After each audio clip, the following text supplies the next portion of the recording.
Hi, everybody. My name is Karen, and this is, Max. and today we will be having a special interview. Today I will be interviewing my husband, Max, and it's going to be a little bit exciting because this is our very first interview that we're doing on our platform. However, uh, we just want to get a little bit of insight so that you can get to know us, Max and Karen, as a couple, and also hear from our interviewed guests. So let me delay you, none other than the interview. So, on today's interview, we're going to be discussing integration into the United States and what that integration may look like. My husband Max has a story to tell, so let's dive right into it and let's let's get started. Okay. So, Maximus, can you introduce yourself to our audience and let them know a little bit about you and where you're from? All right. My name is Maximus, and Where are you from? I'm from Liberia, and from Grand Cape County, a county in Liberia that is predominantly occupied by the Va and many Mhm. speaking group of people. And yeah, I went to school in Liberia, got a bachelor in biology and chemistry, and got all certificates before migrating to the United States. Okay. So, my question to you is what how did this all begin? What led you to the United States? Basically, I came to the United States through marriage, and it all started in 2019 when I Mhm. finally made a huge decision, something that no one in my inner cycle ever thought that it would happen. And when I met my wife to be with my interviewer today on this platform, when I met her doing her service to my country as a Peace Corps, and we met in like how people always say the rest is history. And I'm So the here today. love started in Liberia and then transferred to the United States. Absolutely. Okay. So I'm right here.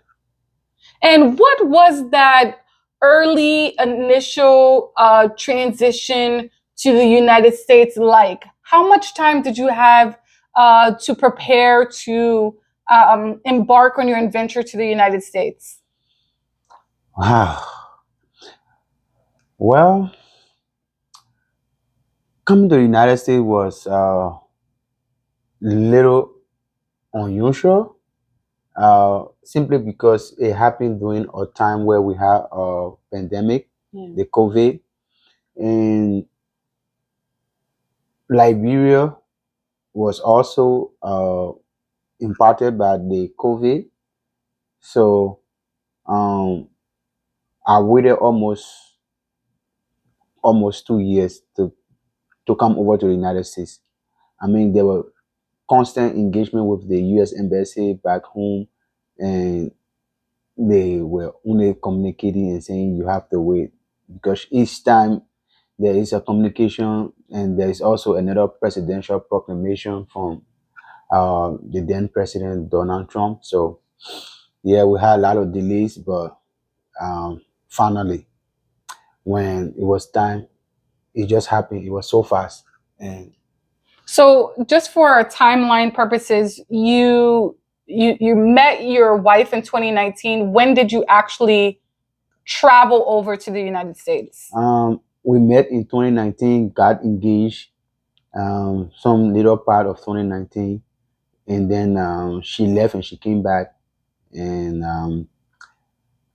after a couple of months, almost 2 years, as I said earlier, um, I came in February, more precisely on the 2nd of February 2021. Okay, we don't need exact dates. I just wanted to know when did you Yeah, from 29 because you didn't give me a 2019 timeline, to so I'm trying to get 2021. that. Okay, 2019 to 2021.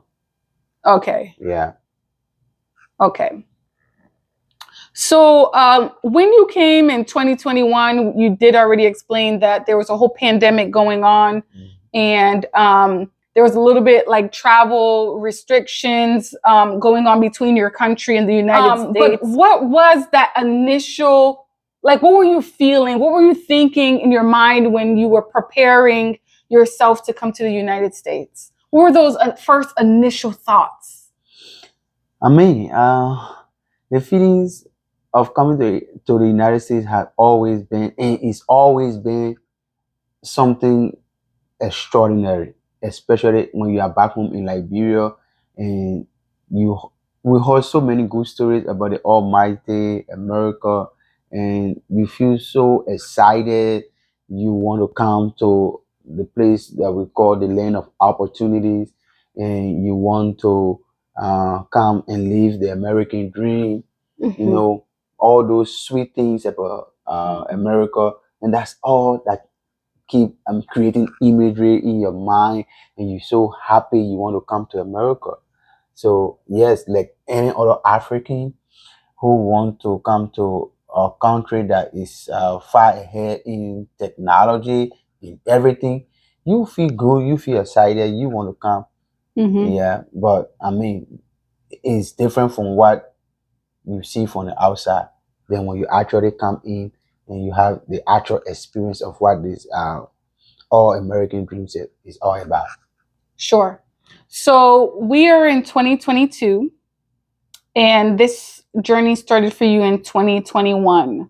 Yeah. How has the journey been from 2021 to 2022 and integrating into that American system? Like, what are some of the highlighted points or some of the pointers for people back home who's never traveled to the US that you can share with them about your first almost 2 years now, right? Yeah. Your first 2 years in the United States.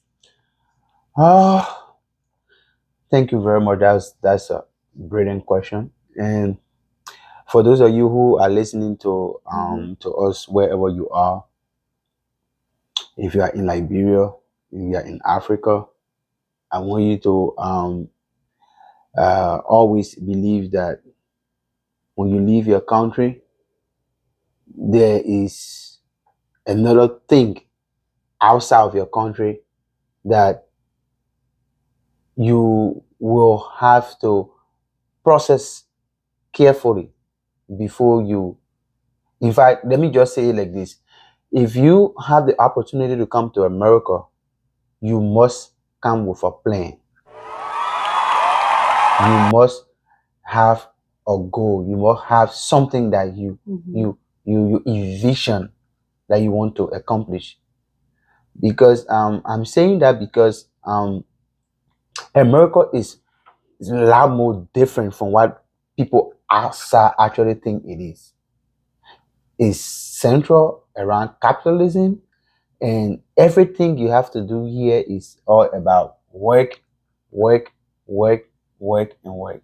So this country requires money to be able to live and thrive. Of course. So I mean, when I came, yeah, a couple of times you have to do the rudimentaries, like going through immigration and other stuff, getting authorization to work, and until you can get authorization, you cannot do anything. So, and once you have the authorization, you have to put yourself together now to accept whatsoever that is being placed on the table.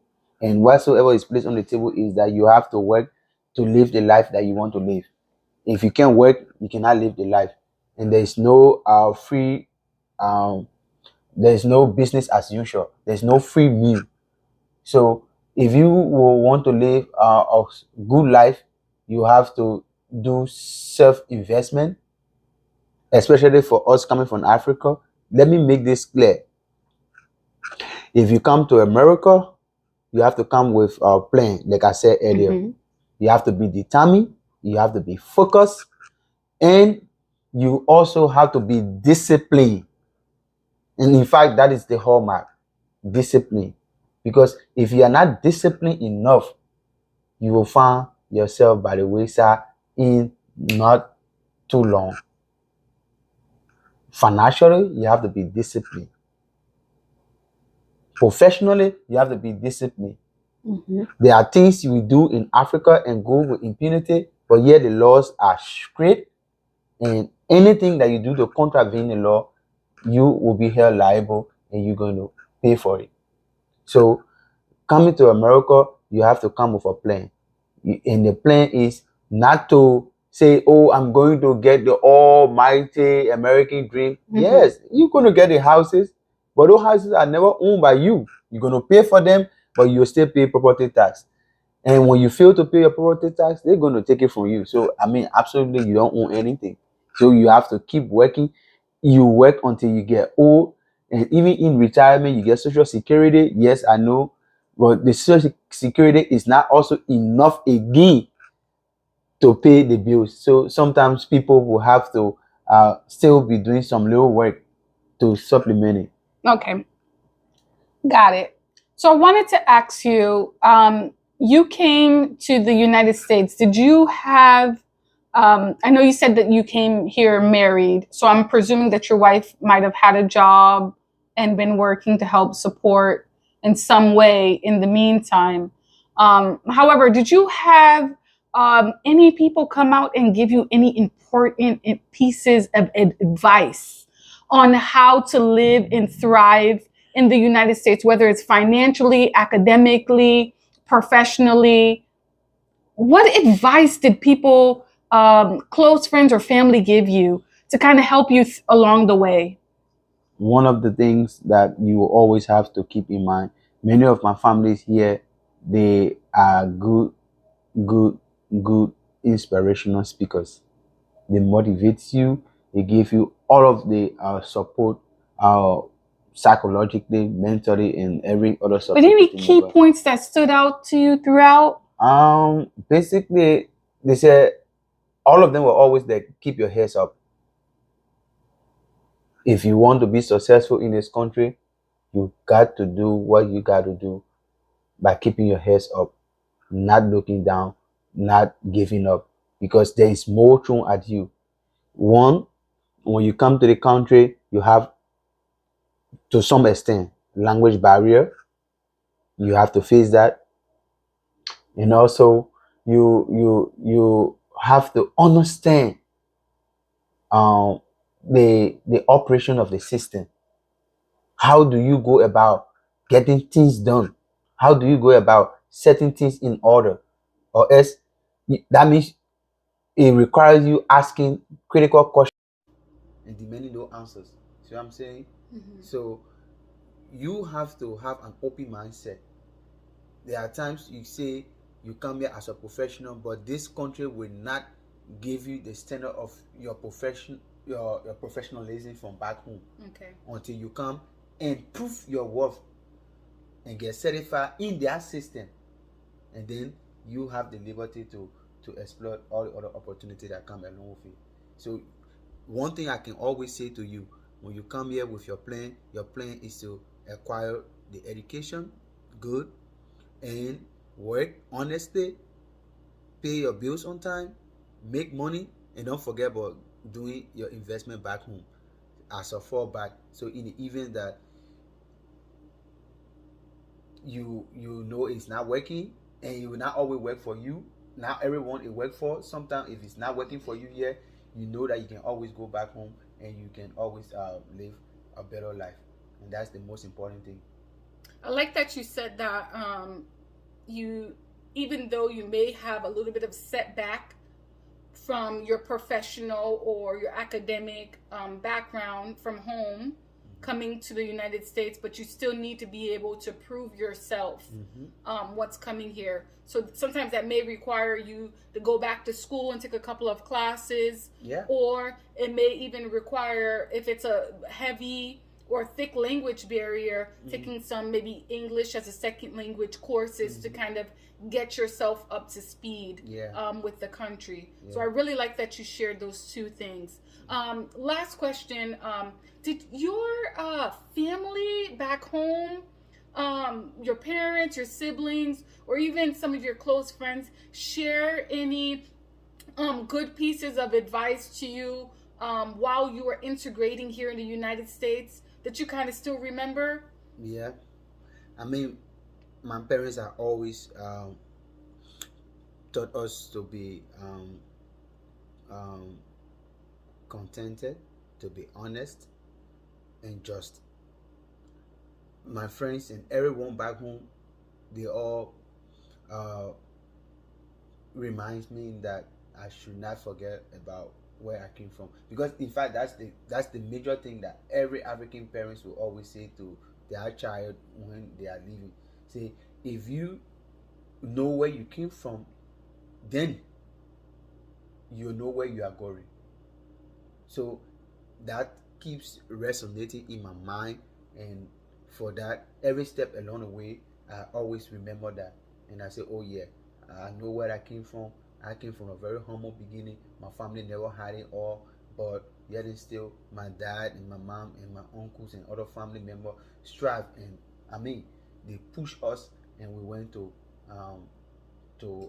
higher up in education, and we got ourselves to where we are today. But I mean, it's because of the humbleness of ourselves and the guidance of our religious people, because our family are religious, and everything helped to bring us where we are. Keep supplementing with prayers and other things, so we are where we are. Sure. So you talked about remembering where you came from. Yeah. Remembering your identity as an African, even though you're living in the United States, not to just become Americanized, but to always still hold to that founding principles and values. Yes.